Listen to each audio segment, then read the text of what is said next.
katsiran minal jinni wal ins, sungguh telah aku siapkan ya yang akan menjadi kayu bakar di dalam neraka jahanam sebagian besar dari siapa? Dari kalangan jin dan manusia. Di dalam hadis diriwayatkan oleh Imam Bukhari ya. Hadis qudsi berarti Allah Subhanahu wa taala berbicara. Allah berkata, "Ya Adam." Allah memanggil Nabi Adam, "Wahai Adam." Nabi Adam menjawab, "Labbaika wa sa'daik, wal khairu fi yadaik." Aku menjawab panggilanmu wahai Rabb, ya, dan kebaikan ada pada kedua tanganmu, kata Nabi Adam alaihissalam. Kata Allah Subhanahu wa taala, "Ya Adam, akhrij bi'atan nar." Wahai Adam, keluarkan dari keturunanmu yang mereka adalah penduduk nerakanya.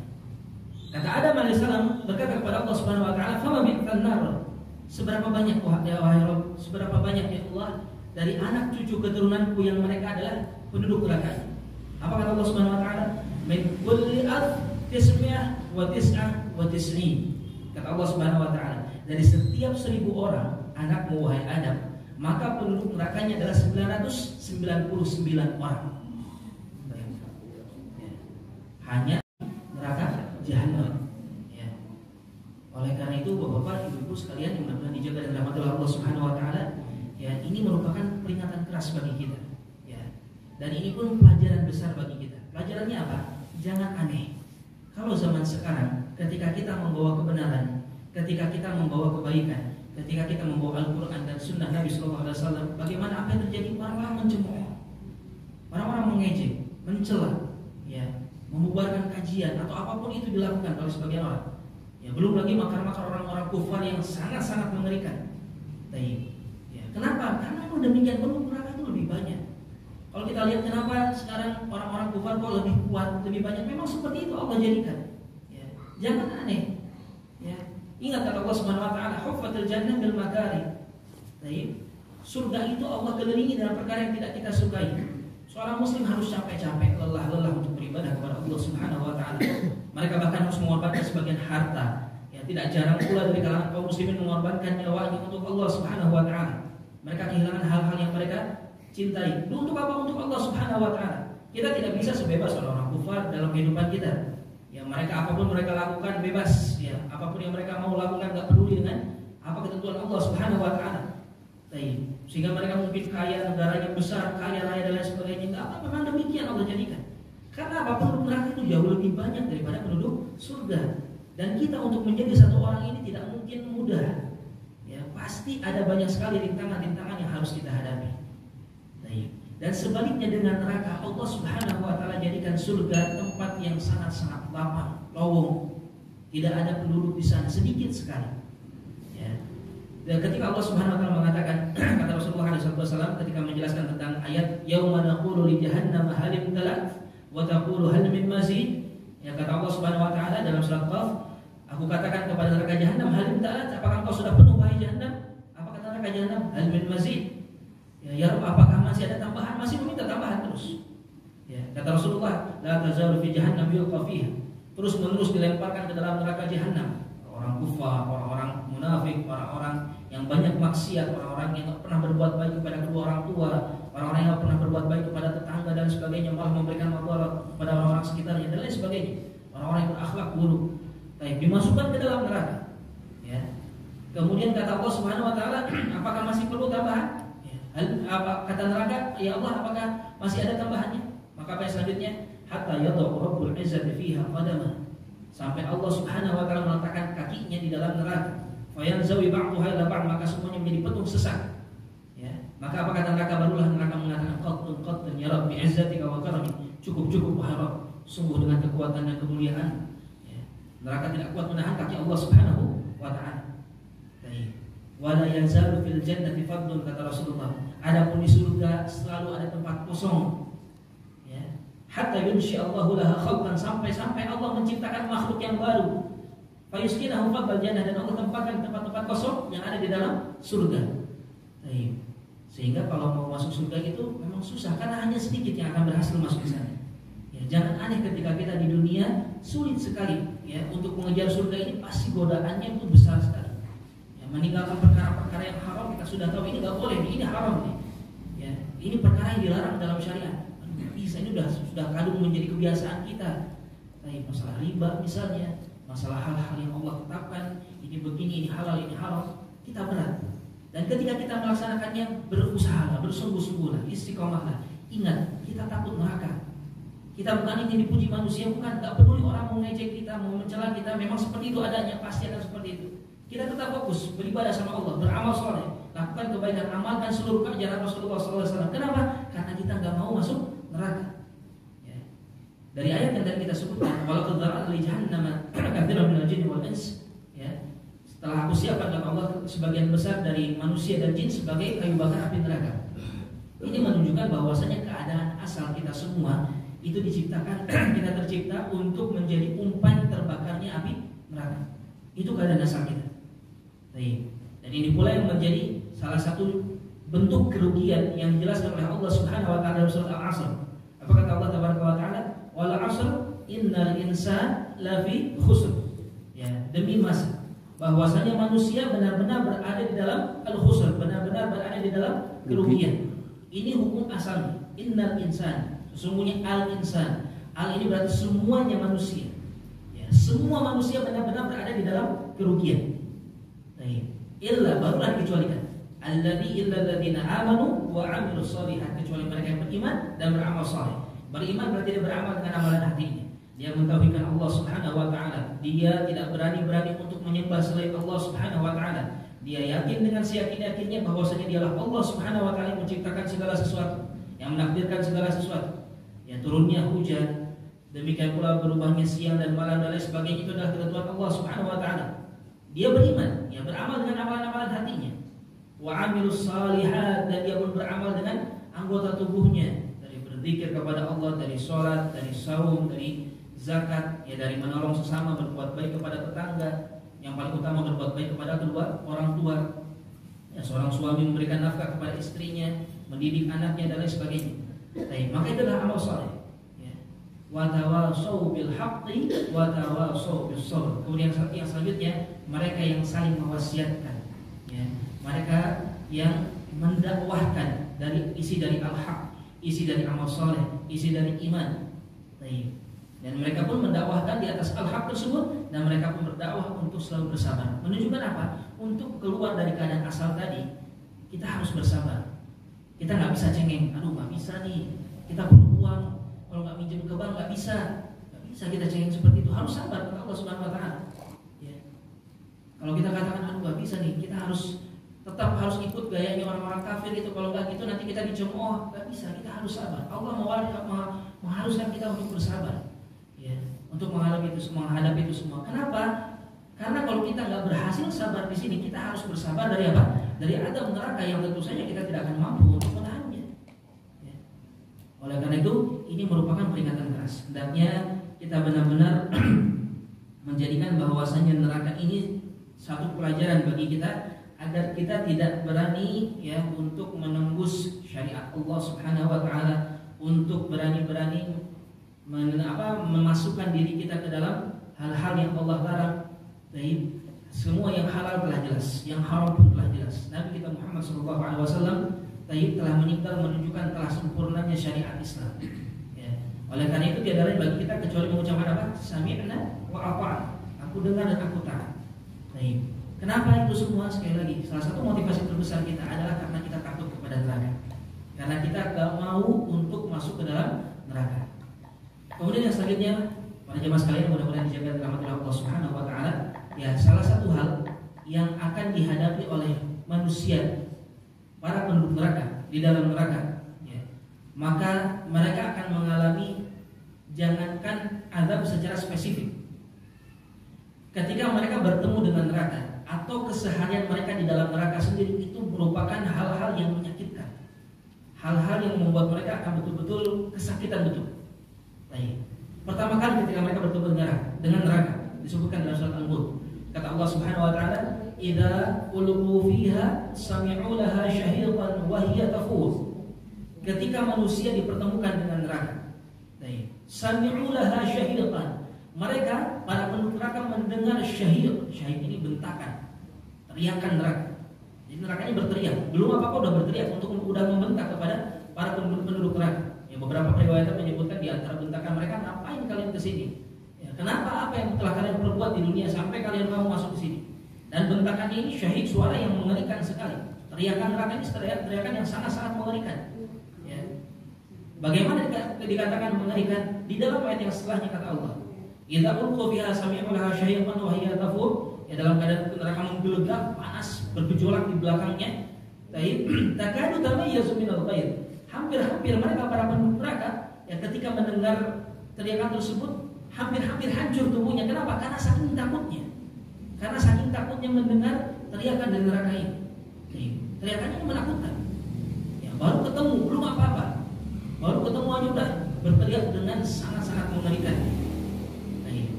Berbeda dengan apa? Dengan neraka, kayak dengan surga. Ya. Kalau surga apa kata Allah Subhanahu wa taala dalam surat As-Sajdah? Fala ta'lamu nafsun ma ukhfiya lahum min qurrati a'yun, kata Allah Subhanahu wa taala. Maka tidak ada yang tahu ya apa yang telah Allah Subhanahu wa taala siapkan min qurrati a'yun, maksudnya surga. Ya, surga ini qurrah a'yun. Nah, mungkin Bapak Ibu mungkin pernah dengar ya, qurratu a'yun itu sering diterjemahkan apa? Perhiasan mata. Nah, sering kita dengar lihat menerjemahkan demikian. Kalau kita buka kitab tafsirnya, qurrah a'yun di sini. Nah, kata para ahli tafsir maknanya apa? Bahwasanya surga itu jangankan dimasuki, baru terlihat mata saja itu sudah memberikan kenikmatan dan kelezatan. Baru terlihat saja. Nah, itu surga. Nah, baru kelihatan saja sudah memberikan rasa lezat, rasa nikmat.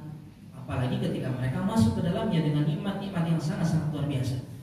Nah, berbeda dengan neraka, ya. Jangankan mereka merasakan adab-adabnya, karena masing-masing dosa punya adabnya sendiri-sendiri. Ya, seperti mereka yang makan harta riba, mereka akan berenang di kolam yang penuh dengan darah dan nanah misalnya. Demikian pula para wanita ada adab yang khusus kepada mereka, ada adab yang diberikan kepada wanita yang tidak mau menyusui anaknya, ya. Dengan dicabik-cabik dadanya oleh ular misalnya. Dan banyak sekali adab-adab yang mengerikan, yang spesifik, ya, dan melelahkan. Salah satu adab neraka, ya, ada di antara mereka yang dipaksa untuk mendaki gunung yang sangat tinggi. Dan gunung ini terbuat dari api. Dalam sebuah periwayatan disebutkan ketika mereka melangkahkan kakinya langsung hancur kakinya, karena panasnya si gunung ini. Ketika merangkak dengan tangannya hancur tangannya. Ketika diangkat kembali lagi utuh tangannya. Bayangkan bagaimana menyakitkannya. Terus seperti itu berapa lama? Selama 70 tahun untuk mendaki ke atas. Setelah sampai atas dilemparkan lagi ke bawah, diminta lagi, dipaksa lagi untuk mendaki ke atas. Seperti itu terus adab-adabnya. Ya, dan banyak lagi adab-adab. Nah, jangankan adabnya, ya, maka keseharian mereka para penduduk neraka pun adalah keseharian yang sangat-sangat mengerikan. Di dalam Al-Quran disebutkan lahum fiha zafirun wa syahir. Mereka para penduduk neraka di dalam neraka merasakan zafir dan syahir. Ya. Zafir di sini itu adalah suara rintihan, suara kesakitan yang sangat-sangat keras. Kenapa? Karena mereka menghembuskan nafas. Kalau syahid, ya, beda dengan syahid tadi. Ini suara rintihan pula, suara mengerikan pula. Yang terjadi kenapa? Karena mereka menghirup nafas. Jadi para penduduk neraka diamnya saja, bernafasnya saja. Kalau kita bandingkan sekarang di dunia, ya, bernafas itu masya Allah nikmatnya yang membuat kita sehat dan lain sebagainya. Kita butuh betul. Nah, mungkin kita sekarang kita lalai terus dari bersyukur kepada Allah dari nikmat nafas ini. Nah, mereka para penduduk neraka menghirup nafas, membuangnya kembali syahid, merintih kesakitan. Dengan rintihan menyakitkan sekali. Bernafasnya saja sangat-sangat kesakitan. Ya. Di dalam ayat yang lain disebutkan bahwasanya tempat tinggalnya sekarang, ya, dikatakan lahum min fawqihim dhulalun minan nar wa min tahtihim ghawash. Min fawqihim dhulalun minan nar. Ya. Mereka itu tempat duduknya di atapnya itu, ya, berlapis-lapis dari apa? Api. Berlapis-lapis api. Tempat berbaringnya pun demikian, dari api terbuatnya. Bapak bayangkan ya bagaimana tempat berbaring, tempat istirahat. Kita itu ketika sedang capek-capek misalnya kerja di luar, yang terbayangkan apa? Kasur di rumah yang sangat nyaman, yang telah disiapkan oleh istri kita untuk beristirahat di sana. Ya. Maka para penduduk neraka alih-alih dari rasa nyaman, alih-alih dari berusaha berharap dari kenyamanan, maka diamnya saja sudah adab bagi mereka. Merasakan rasa sakit yang luar biasa. Belum lagi minumannya, ya. Bagaimana minuman para penduduk neraka? Disebutkan di dalam sebuah ayat, wa in yastaghithu yughathu bima'in kalmuhl. Mereka para penduduk neraka jika menginginkan minum, ya, maka mereka diberi minuman kalmuhl, seperti al-muhl. Al-muhl ini banyak sekali penafsirannya. Kalau kita buka kitab tafsir, banyak sekali penafsirannya, Pak. Di antara penafsiran dari al-muhl ini, yaitu ada yang mengatakan bahwasanya muhl ini adalah timah. Timah dipanaskan, bayangkan. Timah dipanaskan, kemudian setelah mencair baru diminumkan kepada penduduk neraka. Ya. Ada yang mengatakan kata Abdullah bin Mas'ud, al-muhl ini adalah tembaga, bukan timah, tetapi tembaga. Yang Allah alam yang disebutkan bahwasanya tembaga ini memiliki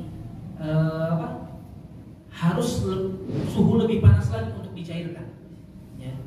Jadi setelah cair, setelah betul-betul cair, baru itu diminumkan kepada mereka para penduduk neraka. Sehingga apa kata Allah Subhanahu Wa Taala, wa in yastaghithu yughathu bima'in kalmuhl.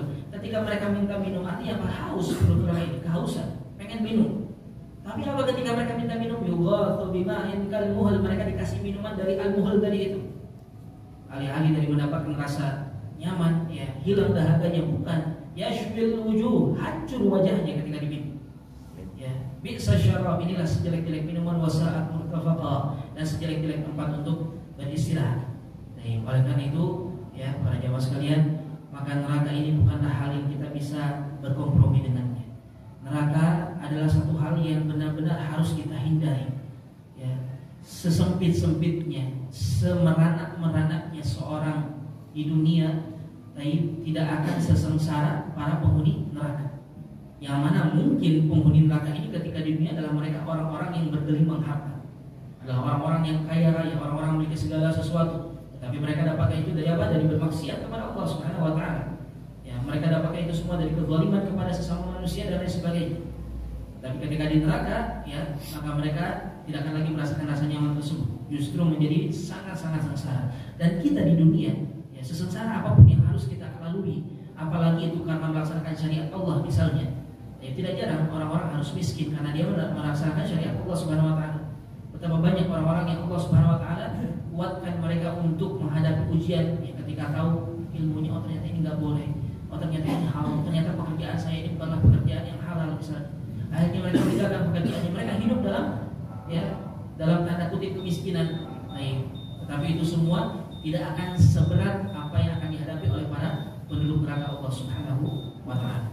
Baik, masih ada beberapa bahasan insyaallah taala akan kita bahas setelah sholat Isya. Kita sudah masuk sholat Isya. Lepas dulu kita rehat sejenak dan lanjutkan setelah sholat Isya insyaallah. Assalamualaikum warahmatullahi wabarakatuh. Siksa neraka dan kita akan mendengarkan lebih lanjut paparan dari Ustaz.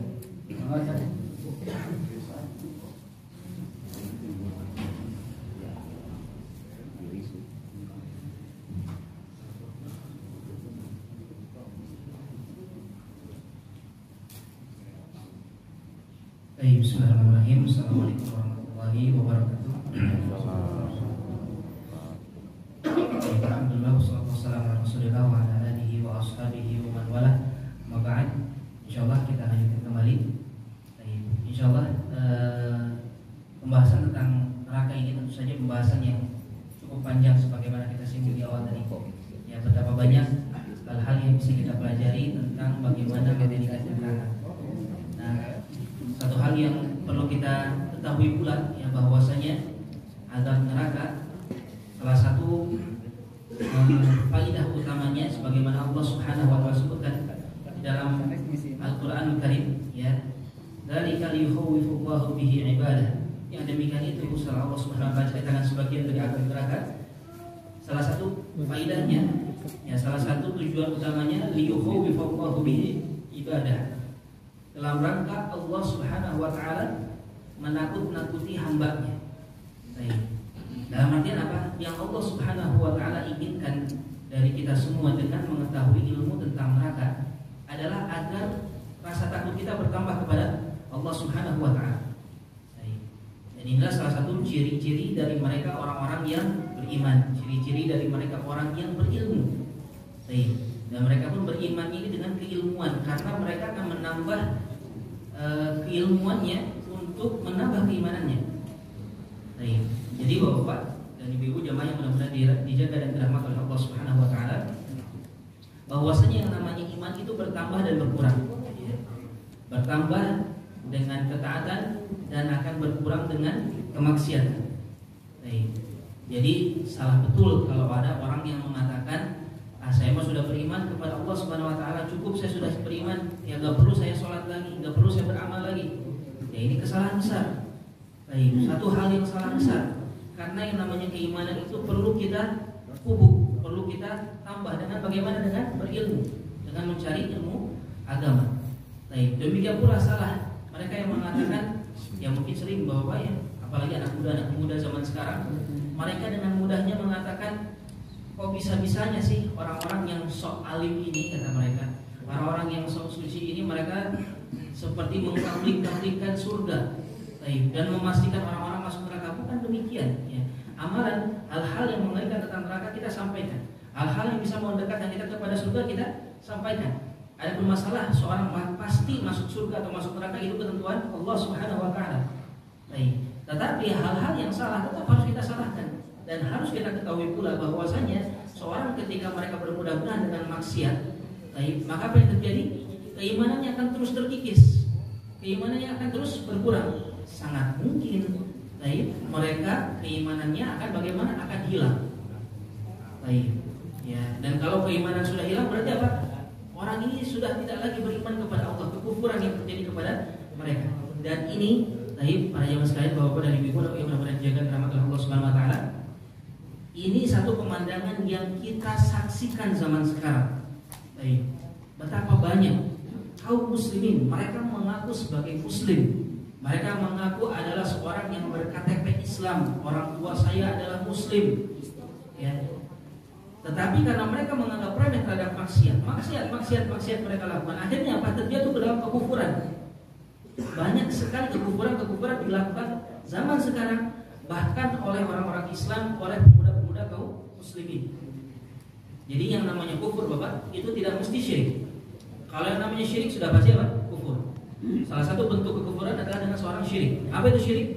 Menjadikan selain Allah Subhanahu Wa Taala pada kedudukan-kedudukan yang itu murni hak Allah, kekhususan Allah Subhanahu Wa Taala. Maka dia terjatuh dalam kesyirikan. Ya, seperti tadi mencintai, misalnya takut, ibadah, ya, menyatakan penghambaan. Maka ketika seorang berikan itu kepada selain Allah, dia adalah syirik, dan itulah kufur. Sudah pasti kafir orangnya. Ya, orang musyrik itu sudah pasti kafir. Dan orang kafir belum tentu dia musyrik. Orang kafir belum tentu dia musyrik. Ya. Bagaimana ini bisa terjadi? Kekufuran bisa terjadi bahkan kepada orang Islam sekalipun. Banyak sekali pintu-pintu kekufuran yang harus kita tahu. Di antaranya contohnya orang yang mencela Allah Subhanahu Wa Taala, kufur dia. Orang yang mencela Allah Subhanahu Wa Taala, maka dia terjatuh ke dalam kekufuran. Orang yang mencela Rasulullah Shallallahu Alaihi Wasallam, dia pun kufur. Ya, meskipun dia masih beribadah sama Allah, dia mengaku bahwasanya saya adalah seorang muslim. Tetapi mereka yang mencela Rasulullah, dia terjatuh ke dalam kekufuran. Demikian pula sebagaimana datang dalilnya mereka yang mencela sahabat-sahabat Rasulullah Shallallahu Alaihi Wasallam. Bagaimana bisa sahabat-sahabat Nabi Shallallahu Alaihi Wasallam yang sangat dicintai oleh Rasulullah, dan kepada mereka lah Al-Quran turun, di waktu mereka masih hiduplah Al-Quran turun, dan mereka mengamalkan Al-Quran secara langsung dari Nabi Shallallahu Alaihi Wasallam. Mereka adalah murid-murid Rasulullah Shallallahu Alaihi Wasallam. Tetapi ada sebagian orang yang mengaku Muslim dan mencela mereka, maka mereka kufur. Ya, seperti orang Syiah misalnya. Orang Syiah bukan Muslim. Ya, mereka yang mencela sahabat-sahabat Nabi Shallallahu Alaihi Wasallam, mereka kufur.